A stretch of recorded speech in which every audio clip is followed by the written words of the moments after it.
You have Iranians all over the world saying, this is great. We love Trump.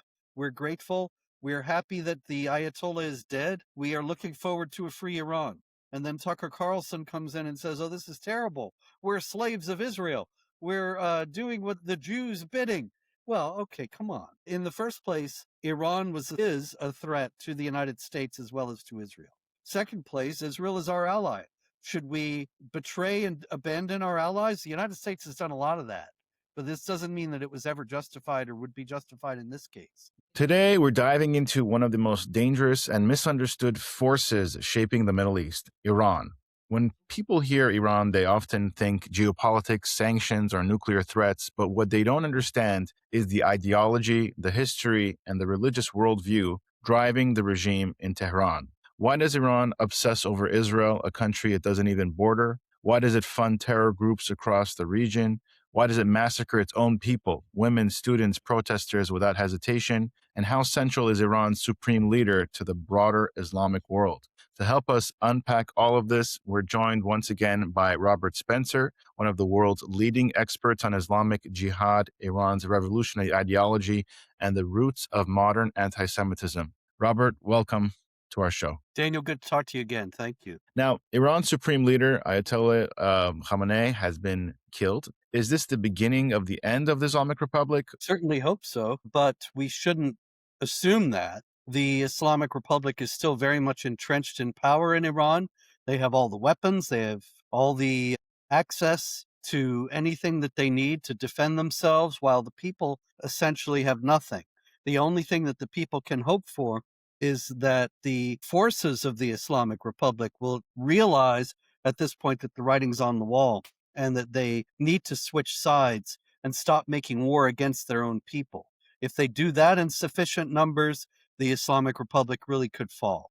If the airstrikes continue, that will keep up the pressure on the one side, but the people have to do it on the other side. Now, is the regime in survival mode or you think escalation mode at this point in time? Right now it's in survival mode, but we should not count them out. We should remember in the first place that Trump issued his first threats and told the protesters to remain in the streets, that help was on its way, warned the Islamic Republic's leaders that if they killed the protesters, they would face swift and severe retaliation. And then nothing happened for a month or more, actually 6 weeks. And the leaders of the Islamic Republic saw that as a sign of weakness on the part of Trump. Like the American left likes to say, taco, Trump always chickens out. And they took that up, they believed it, and they started to act more belligerently and more arrogantly than ever, because they thought now Trump has shown that he's weak and that he makes empty threats. So we got nothing to worry about. And so you want to see the Islamic Republic throwing its weight around, being more aggressive, being more assertive than just look at the last few weeks. Now they have seen that that was the wrong path to take, but that doesn't mean they're not going to take it again, because the Islamic Republic of Iran is based on ideological principles that are rooted in their religion.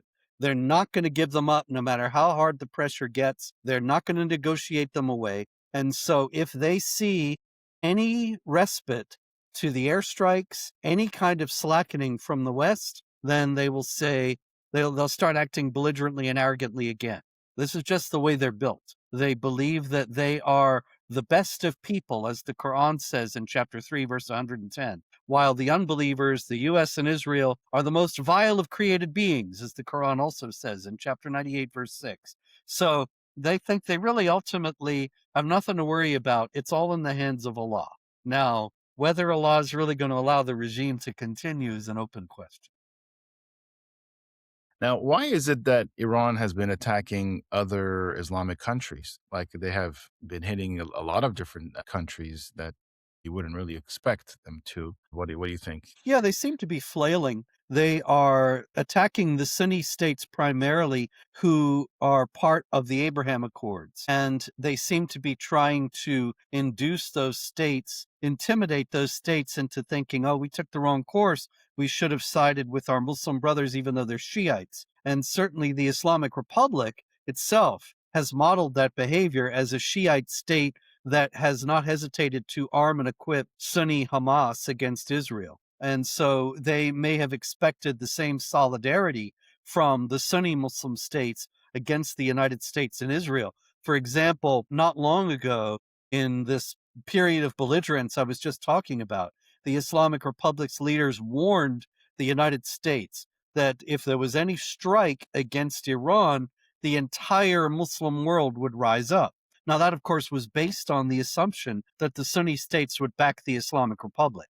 But that did not turn out to be the case. And so it seems to be kind of a petulant reaction to that, as well as I said, an attempt to intimidate these states into backing off, backing into not acting and not becoming further emboldened against the Islamic Republic because they already didn't rush to their aid. But the problem is it's likely to backfire and just make the Sunni states angry with Iran and wanting to join the American coalition, which is what we've seen already with Saudi Arabia. Has there ever been a regime that has been overthrown without armed civilians? Is there any possible way of toppling a regime like this? Yeah, like I say, the only way that I can think of is by people who are aiding and guarding the regime switching sides. And that could very easily happen in this case because the Islamic Republic has operated according to the principle of terror ever since it was instituted in 1979.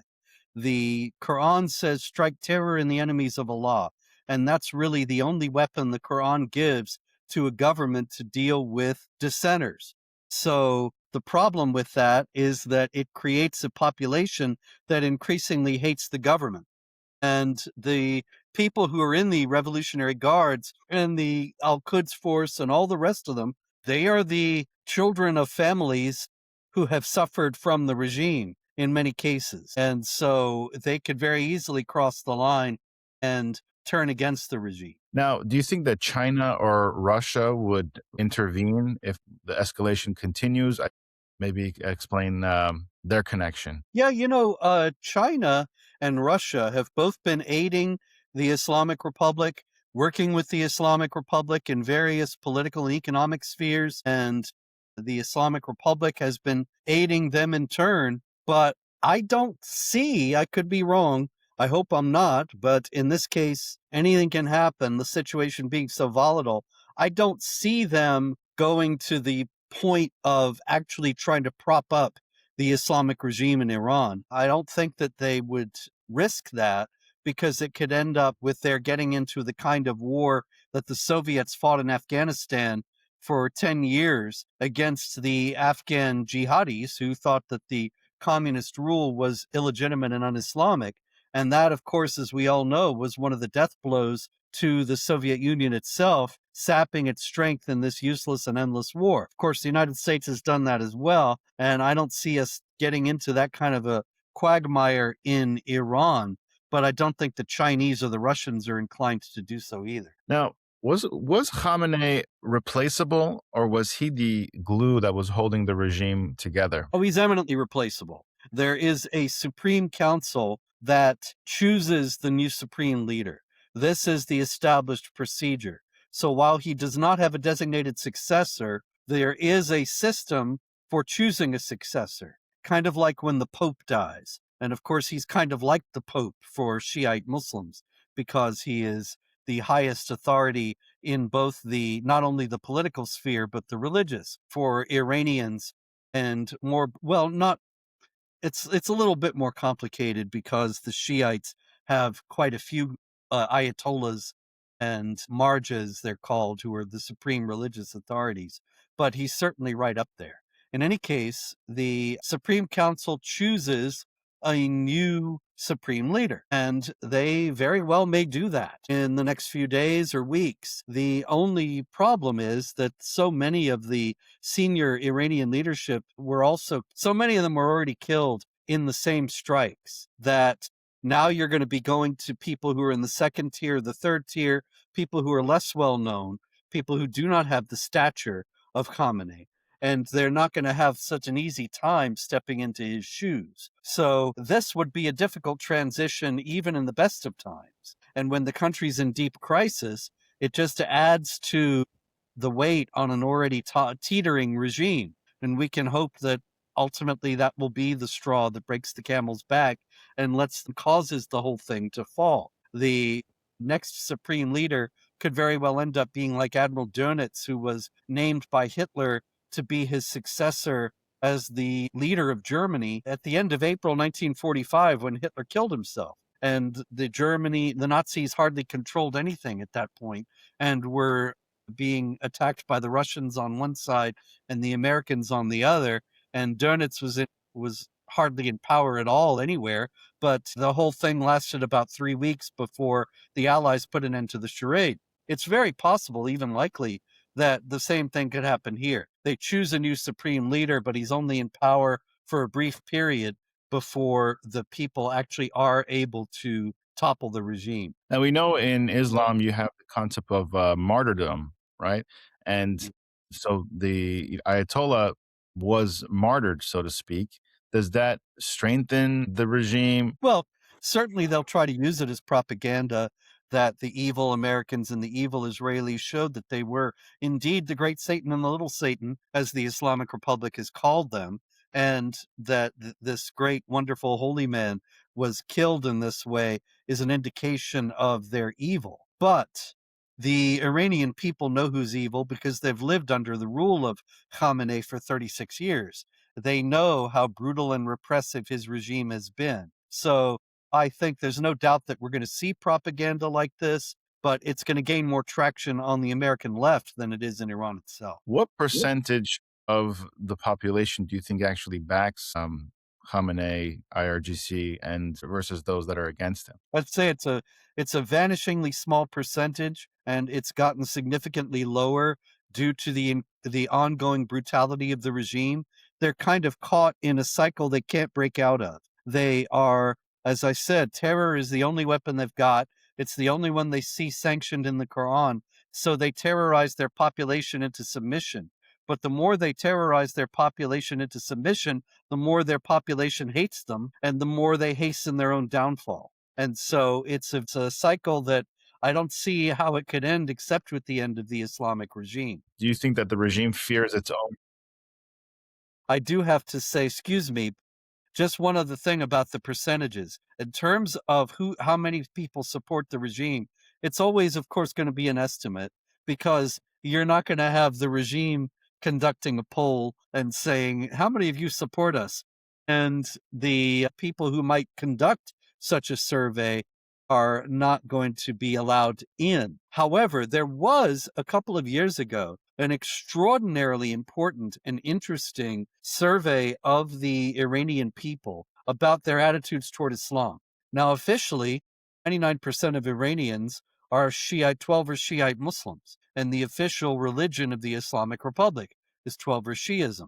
But according to this poll, which was very extensive and carefully conducted, only 40% of Iranians still consider themselves Muslims at all. They are so disgusted after 47 years of the rule of the Islamic Republic that they've not only ended their support for the Islamic Republic, but they don't even identify themselves as Muslims at all. And so you can be sure that the people who support the regime are not going to be among these who say they're no longer Muslim. It's kind of an indirect index as to how many support the regime. And so it's got to be 40% or lower. And to admit that you're no longer a Muslim is also something dangerous to admit, right? I mean, Yes. unless it was done anonymously. Yeah, it was an anonymous survey, but there is a death penalty for apostasy, and this is why we're not seeing this openly. I think that if there is a republic or a free society of any kind in Iran following the end of the Islamic regime, then we'll start to see a whole lot more open apostasy than we're seeing now. They chose an Definitely. Islamic Republic in 1979. Why would they not want one now? So in 1979, what happened was you had widespread anger at the repressiveness of the Shah's rule.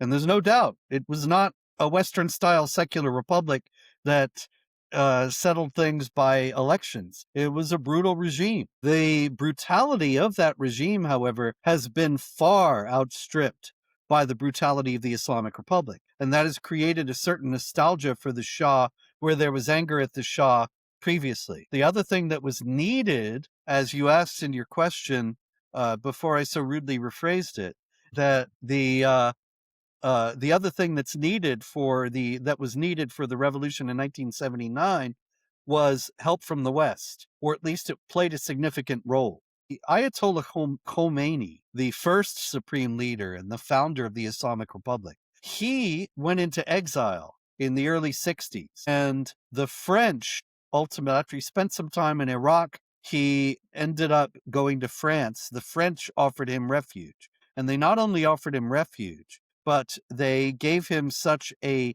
peaceful and serene circumstance where he didn't have to worry about his security. He didn't have to worry about anything. He was able to concentrate on criticizing the Shah and working to overthrow the Shah.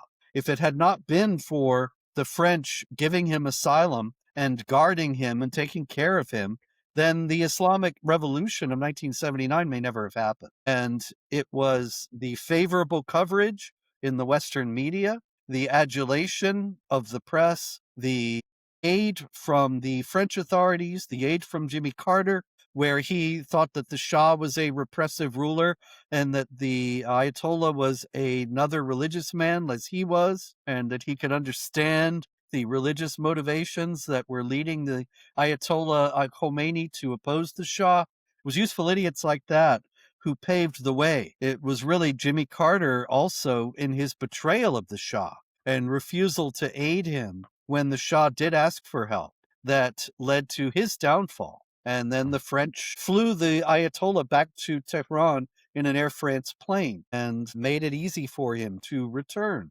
Nowadays, the people have had 47 years of the Islamic rule. That changes their perspective to a tremendous degree. The communists, the feminists, the left in general, they supported the Ayatollah Khomeini in 1979, and he rewarded them by imprisoning them and killing them. Nowadays, the left in Iran knows better, and they don't support the Islamic Republic. There are many, many people who grew up under the Shah, and they remember. I was 17 years old myself when the Shah was overthrown and the Islamic Republic started.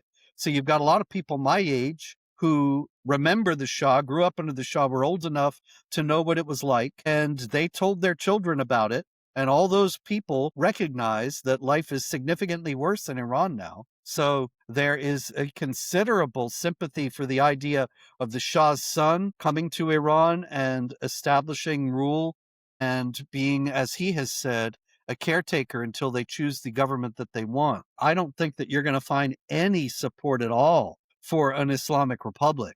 There is the Mujahideen-e-Khalq, which has roots in adherence to Sharia, and they claim, however, that they've rejected all that.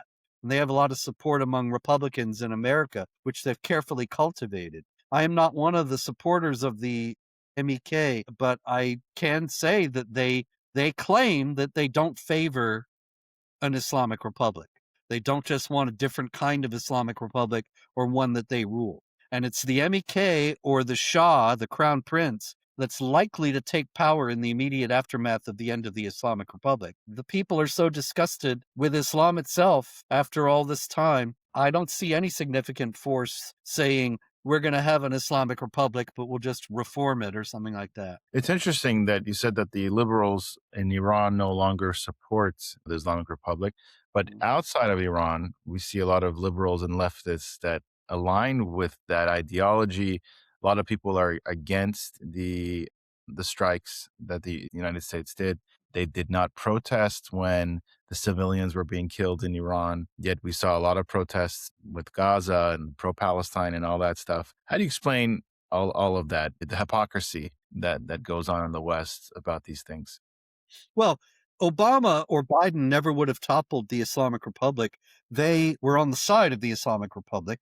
They financed the Islamic Republic, sending billions over there. But if theoretically, as a thought experiment, we were to say Obama topples the Islamic Republic, then the left would be saying, well, how wonderful. The world has gotten rid of this tyrant and women can take off their hijabs and everything is great now. But because it was Trump, they hate it. And they're lining up to mourn for one of the most brutal, bloodthirsty, repressive dictators who ever ruled anywhere. who killed 36,500 Iranians just a few weeks ago in the protests because they were protesting. It's just because they hate Trump that the left is behind this. I mean, is against this. But it's really astonishing. I sometimes go for entertainment over to Threads, which is Mark Zuckerberg's fake Twitter, because Elon Musk bought Twitter. Of course, now it's X, and he allowed for the freedom of speech there. And so all the leftists who are the real fascists who hate the freedom of speech, they started to boycott X or Twitter, many of them, that is, and they started their own. And so there are lots of little leftist fake Twitters out there. And one of the most prominent one is Mark Zuckerberg's Threads. So I go on to Threads every now and then just to see what the left is thinking. And I was sort of amazed, not really surprised, but amazed at the myopia and the arrogance of these people over the last few days. I remember seeing one, this lady writes, "Dear people of Iran, I am so sorry. I'm so very sorry. Love from a Black American woman." And the immediate response was stunning. It was really good. Even on Threads, there were all these Iranians and supporters of the Iranian people coming in and saying, "What on earth are you apologizing for? The Iranian people are celebrating." And since then, a lot of other Western leftists have come in and joined her, the original poster's lament. And there are others who've gone even farther. There's this chap, I'd never heard of him until I saw this, named John Pavlovitz, and he's some sort of leftist Christian leader, apparently. And he actually wrote, I have it right here because I was thinking about writing about it later on if I have time, says he wrote on February 28th, "Dear world, please do whatever you need to. Sincerely, decent Americans." So this clown is actually inviting attacks on America and Americans because he's so far to the left and he hates Trump so much. And of course, it means nothing to him that the Iranian people are celebrating this all over the world and inside Iran itself. There's somebody like Tucker Carlson who says that the strike on Iran, killing the Ayatollah, is it's an evil act. Could somebody like that be so blind not to see the truth of what's going on? I mean, that's not the only time he's said something that was inaccurate. He's blind, or he's paid, or he's so led by his hatred of Jews in Israel. I don't really know what it is, but he here again, you got to stand up what Tucker says, just like what John Pavlovitz said, against what the Iranians are saying. And you have Iranians all over the world saying, "This is great. We love Trump. We're grateful. We're happy that the Ayatollah is dead. We are looking forward to a free Iran." And then Tucker Carlson comes in and says, "Oh, this is terrible. We're slaves of Israel. We're doing what the Jews bidding." Well, okay, come on. In the first place, Iran is a threat to the United States as well as to Israel. Second place, Israel is our ally.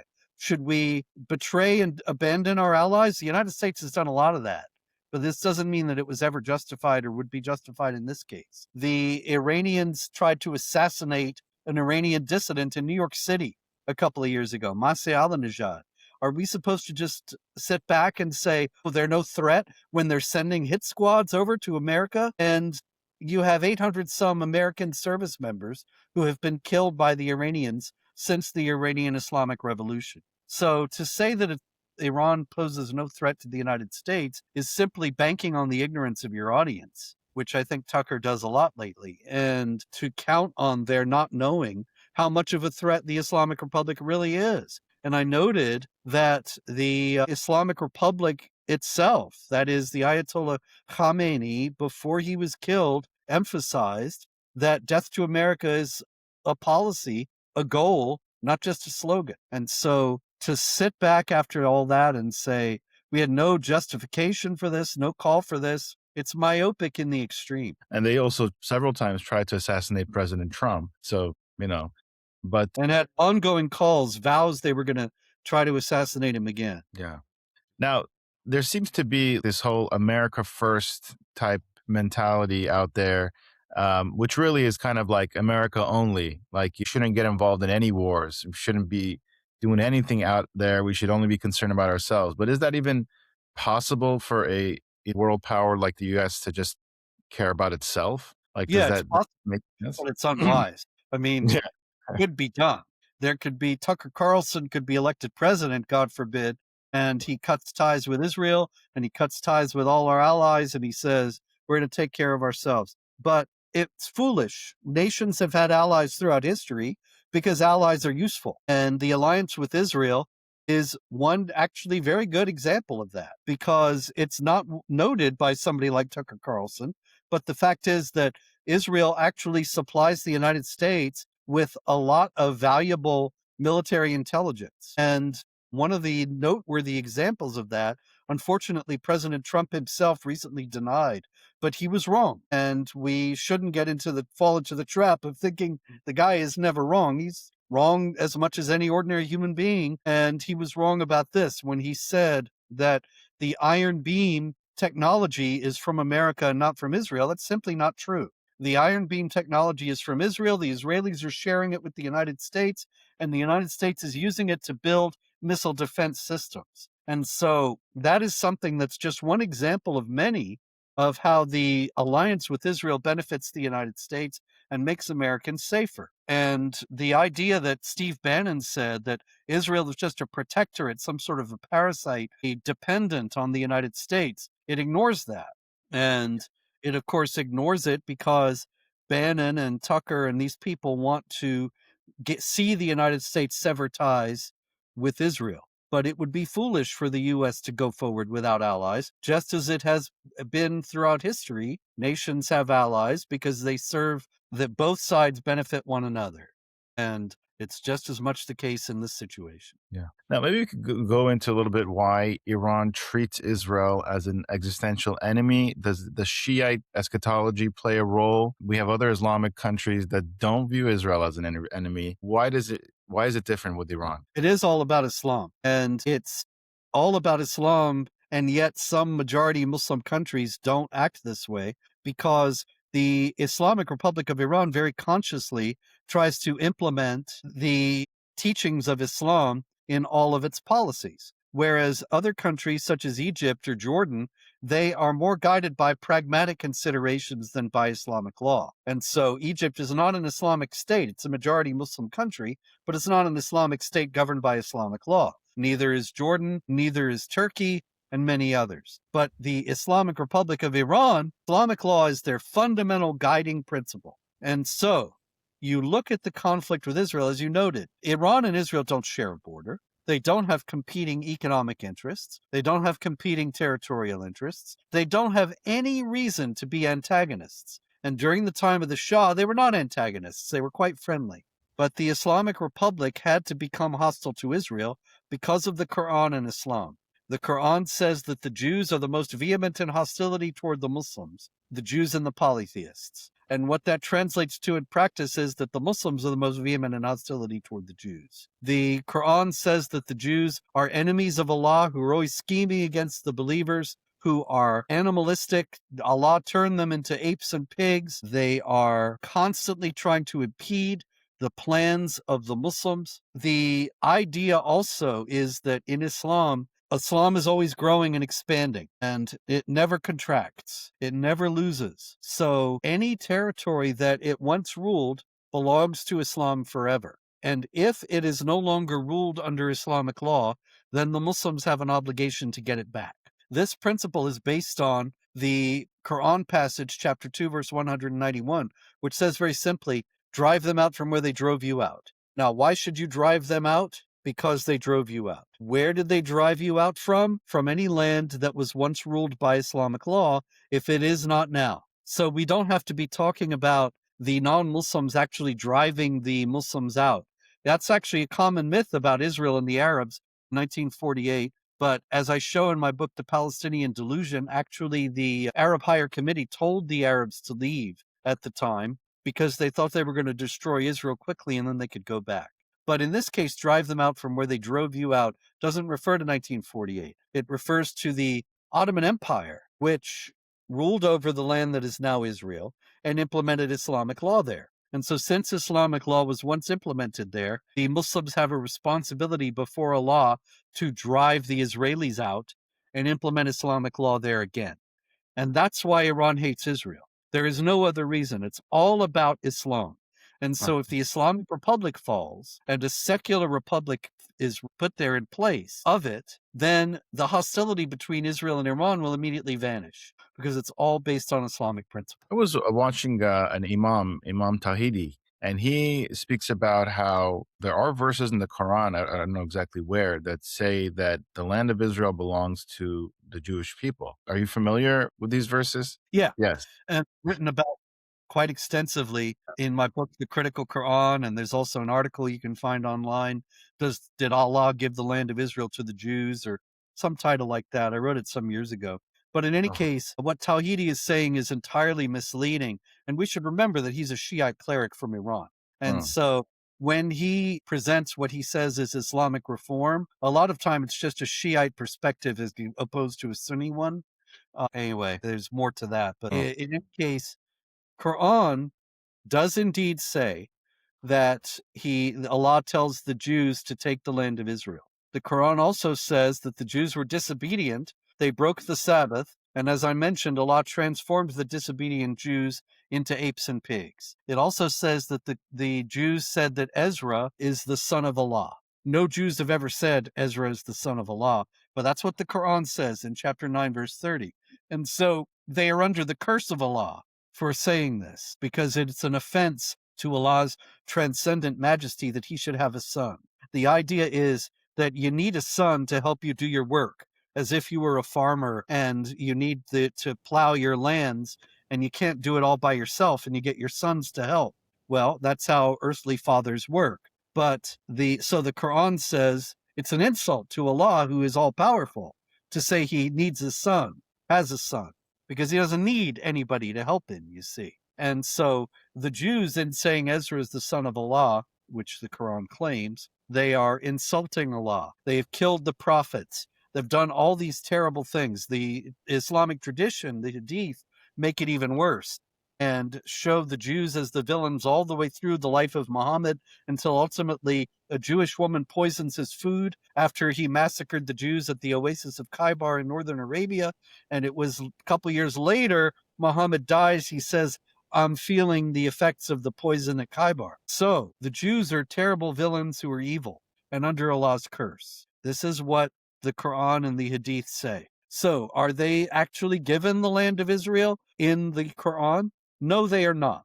And this is what, unfortunately, a lot of very slick Islamic apologists, they try to make Jews and supporters of Israel complacent about Islam and the Quran by giving you only a partial picture of this. And this is what we're dealing with. Because, see, the Quran also says in chapter 3, verse 67, that the Jews and the Christians argue about Abraham, but they're both ignorant. Abraham was not a Jew or a Christian, he was a Muslim. Now, how could Abraham be a Muslim when he's before Muhammad? He was a Muslim because all of the prophets of the Bible were Muslims. Abraham, Moses, Noah, David, and then even Jesus, all Muslims who taught Islam. So what happened next? Why do we not think of them as Muslims who taught Islam? Because the wicked Jews and Christians twisted their teachings to create Judaism and Christianity. And those are twisted versions of the original Islamic message that all these prophets taught. So who are the real Jews? The Muslims. Who are the real Christians? The Muslims. Because they are the real followers of Moses and Jesus. So who are the followers of Moses, the children of Israel, who inherit the land? The Muslims. Other thing that these apologists say is that Jerusalem has no significance in Islam. Al-Aqsa mosque means the farther mosque, which is speaking about heaven, not speaking about the mosque over there. Muhammad never actually went there. What do you have to say about Yeah, that all that is true, more or less. The Al-Aqsa Mosque was built in 691. Muhammad is supposed to have died in 632. So the whole Quran is supposed to have been completed by 632. So in chapter 17, verse 1 of the Quran, it says, Blessed be Allah who carried his servant from the Masjid al-Haram, that is the mosque in Mecca, to Al-Aqsa Mosque, that is the mosque on the Temple Mount in Jerusalem. And this is the Miraj, which is the miraculous night journey of Muhammad from Mecca to Jerusalem. supposedly. But this is a ninth century tradition. And the only mention of it in the Quran is what I just quoted, that chapter 17 begins by saying that Allah transported Muhammad or transported the messenger miraculously to the farthest mosque, Al-Aqsa, the farthest. Now, if this really happened, it couldn't have really happened because there was no Al-Aqsa mosque in Jerusalem at the time that Muhammad lived, supposedly, according to Islamic tradition. So if Muhammad was transported to any mosque that was Al-Aqsa, the farthest, it wasn't the one in Jerusalem, which wasn't built yet. It had to have been one other. Obviously, any mosque can be Al-Aqsa, the farthest. From where I am, there's probably a mosque that's farthest away, so that's Al-Aqsa. Yeah. So it's the same thing here, that it's very clear that whatever the Quran means, it does not mean and could not mean the mosque in Jerusalem, unless the whole thing were written later and they didn't realize that the mosque in Jerusalem was not built at the time of Muhammad.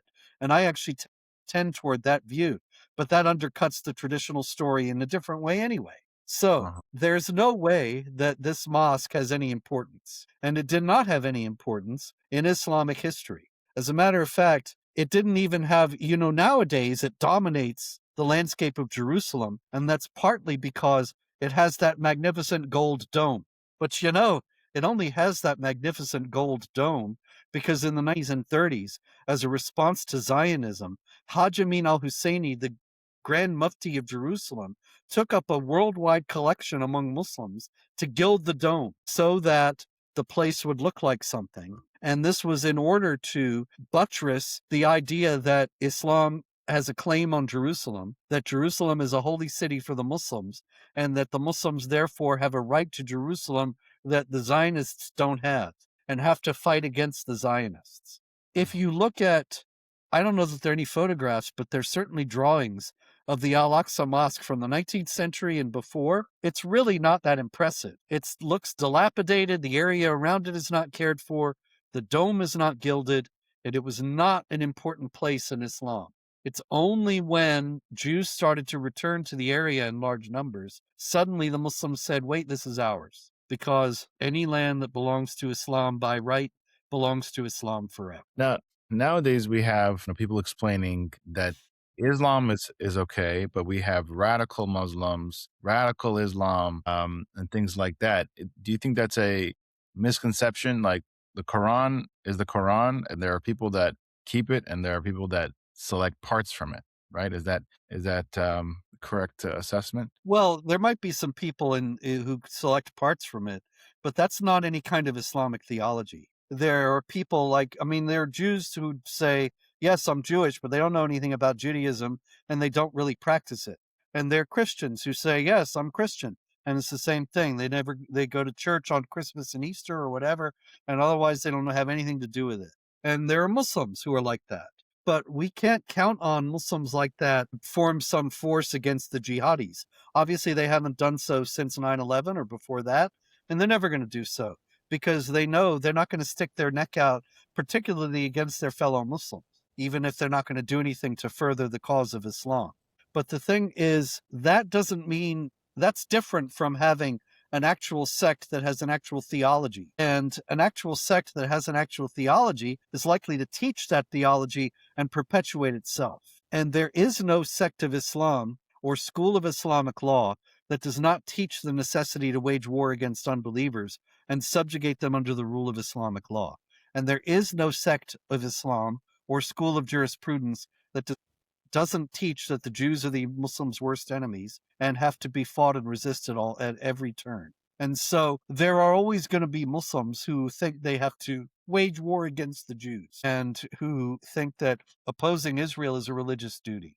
This is never going to change as long as there are believers because it's a core element of Islam in all its forms. And so, yeah, there are plenty of Muslims who don't pay attention to this, but they're just like the nominal Jews and Christians. You can't expect them to support you in the breach. They were much more likely just join up with their fellow Muslim. Now, you wrote a book about Mayor Mamdani. What is your assessment of, the time he's been in office so far, and anything that, what are your thoughts on that? Yeah, if anything, he's going faster than I expected. I expected him to try to destroy New York, that he would make life miserable for the people there.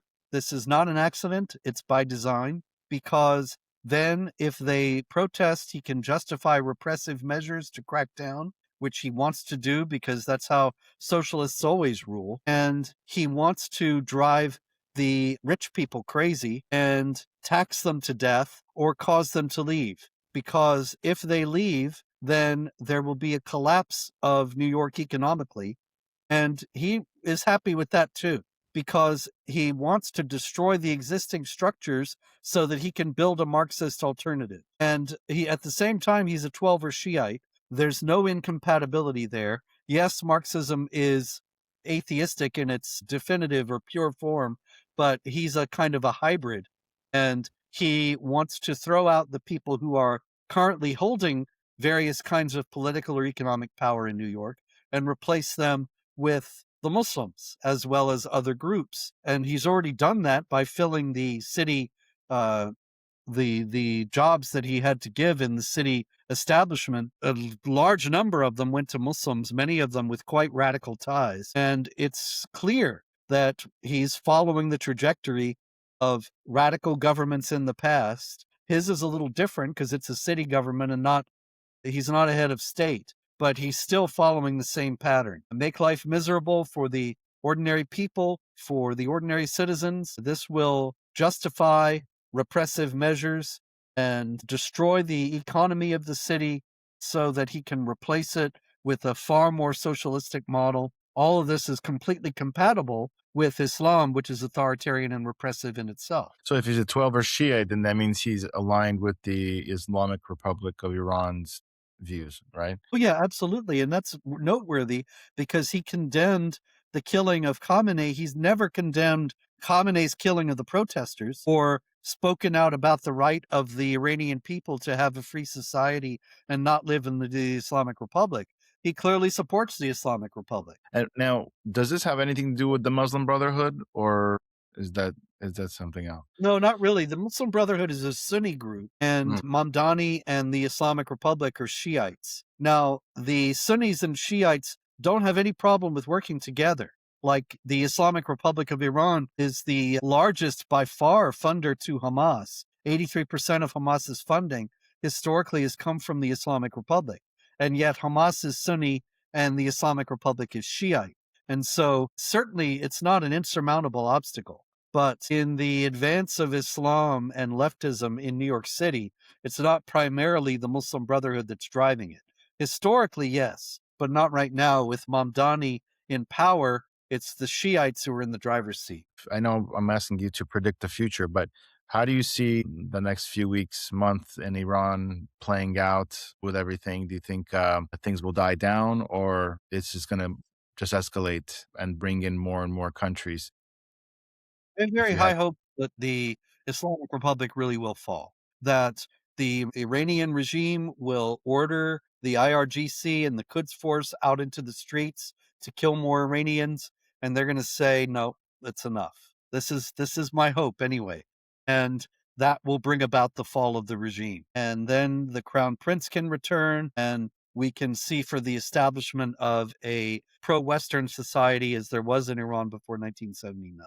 That's really a wish. It's a wish list, but I don't think it's unattainable at all at this point. okay. Well, we'll have to wait and see, and I hope that your prediction is correct. Thank you for always making the time, and I hope to speak to you again soon. Thank you. Pleasure. Yeah.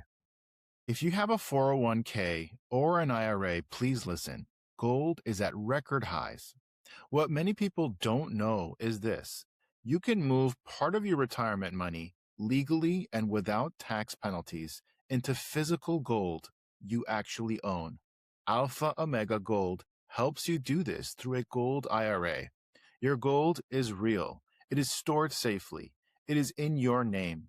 Learn more at ao.gold/stand.